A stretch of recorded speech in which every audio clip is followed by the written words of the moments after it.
Hello everybody, Sparkster1701 here, welcoming you again to Titans Return Month, Round 2. And we're going to take a look at this time around by kicking the month off with one that I wanted to review the first time around. But unfortunately, the coronavirus messed up my schedule. So we're going to take a look at Windblade. Of course, this is the Titans Return version of Windblade, so this would be the second version of the toy, if my memory is correct. I don't have the first version. Windblade, of course, was a character that was voted upon by the fans. The fans chose just about every aspect of her, including the fact that she would be female. Well, granted, from what I've read, Hasbro overrode some of our choices, but it is nice to see that the Transformer fans are progressive enough that we wanted a new female character in our ranks. And anyway, we got Windblade. For those of us who watched the Prime Wars trilogy where these toys were based upon, we all know Windblade was a prominent character in that series, as she was the one hunting down combiners to kill them, and later bonded with Fortress Maximus as a city speaker. So indeed, Windblade does have potential to become a very interesting and fantastic character.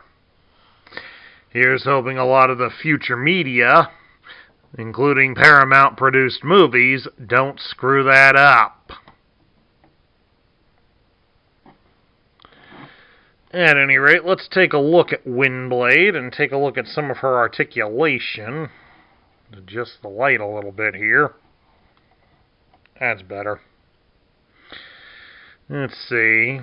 The way the Titan Master is designed, her head is on a bit of a ball joint, so it can turn left to right, and she can look up and down. She can raise her arms at the shoulder, about so far. I guess it'd be more appropriate for her arms to be up there instead. So then she can raise her arms out about so far.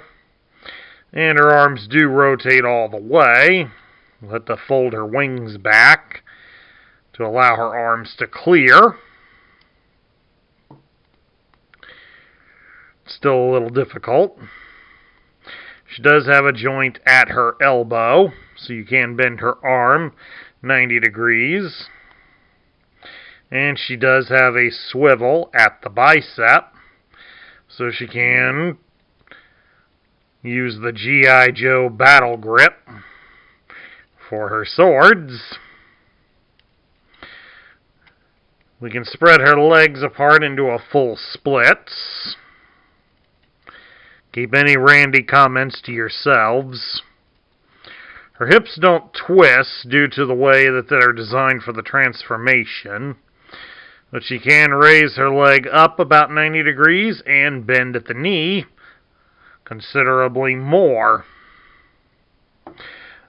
So if need be, Windblade can kick you in the nuts. Now, at any rate, let's take a look at some of Windblade's accessories. We'll start with her swords. She has two swords. Basically a right sword and a left sword, due to the fact that they have the cockpit-style pattern along one side. And, of course, a variety of posts and holes that allows them to be connected together, like a fair amount of the weapons in the Titans Return line could. They could be connected together like so. And then this forms a turret weapon of sorts for a Titan Master. Now, of course, speaking of the Titan Master, that would be her head here. And provided we don't throw it on the floor. We unfold it out, and this is her binary bonded partner, Scorchfire. Scorchfire apparently grants Windblade the ability to supercharge her blades, so that would allow her to slice through more known substances. For Scorchfire's movements, we can rotate her arms, although you'd have to be very careful. The one just popped loose here on me. So I wouldn't recommend raising them all the way up, because they will pop free. The head does turn from side to side, and it does rock a bit. She can also bend her legs at the hips about 90 degrees, and she can also bend at the knee 90 degrees. Scorchfire, as you may not be able to see it well on the camera, but she does have two holes in her feet. That would allow her to be connected to the posts inside this miniature turret. And that would allow her to man the weapons if there was actually something to man here. Well, while we're figuring that out, let's transform Windblade. Now, of course, here is Windblade in her alternate mode. She is, of course, a Cybertronian VTOL-style jet. And she doesn't look too bad in this mode. The only real gripe that I have is back here, as her hands are clearly visible in this mode. That's when you're looking at it from the side, but since her hands and her legs are predominantly black, it does tend to blend in a bit, but if you're looking at her from the top, it's a little hard to see with the light on the camera, but the palms of her hands are the same red that the rest of the jet is. So it could be a little distracting to some, but otherwise it's not bad. She does feature a retractable landing strut. And of course, for a toy jet, she does swoosh pretty good. And of course, as an added bonus, the turbines that she has can be rotated for simulated flight. And of course, she also has a little hole here behind the cockpit. That would be where you would attach the combined weapon, like so.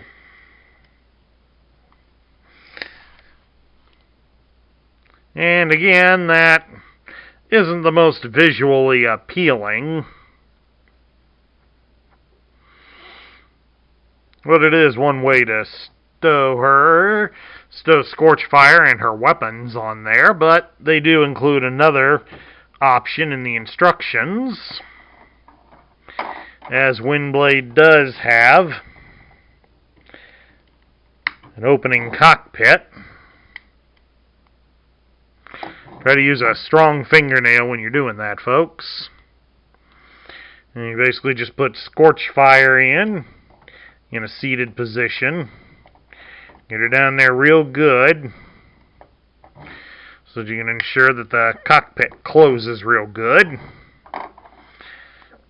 And then you can separate the blades, and these yellow protrusions on the top of the blades can attach to these holes next to the turbines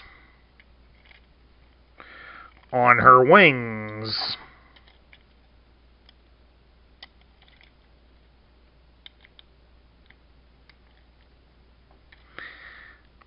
And there you'd have it. Which kind of looks even more alien, but it probably fits better with the design aesthetic, at least.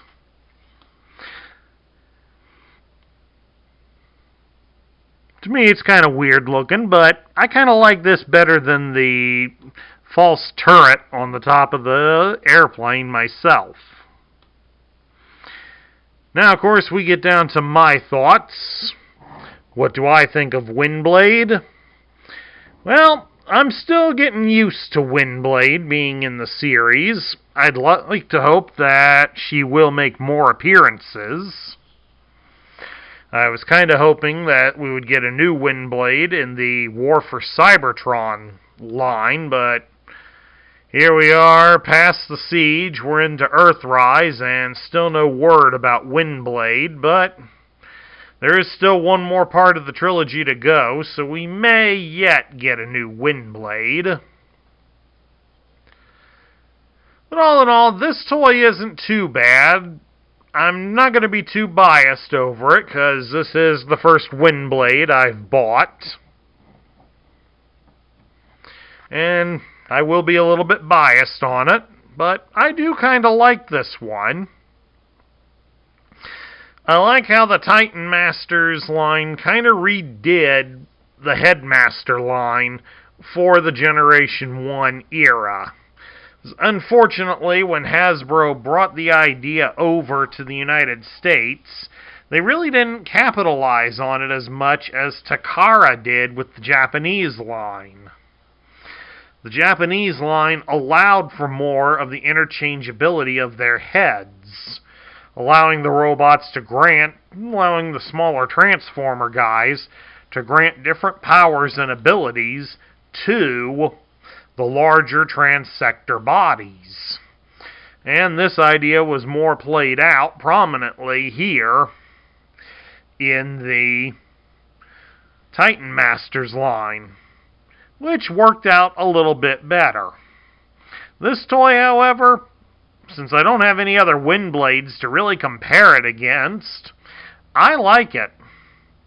I'm going to say it flat out, folks. I do like it. I mean, the only real gripes that I've had is her visible hands and the sword turret mode. But other than that, this is actually a very fine toy. I do like it.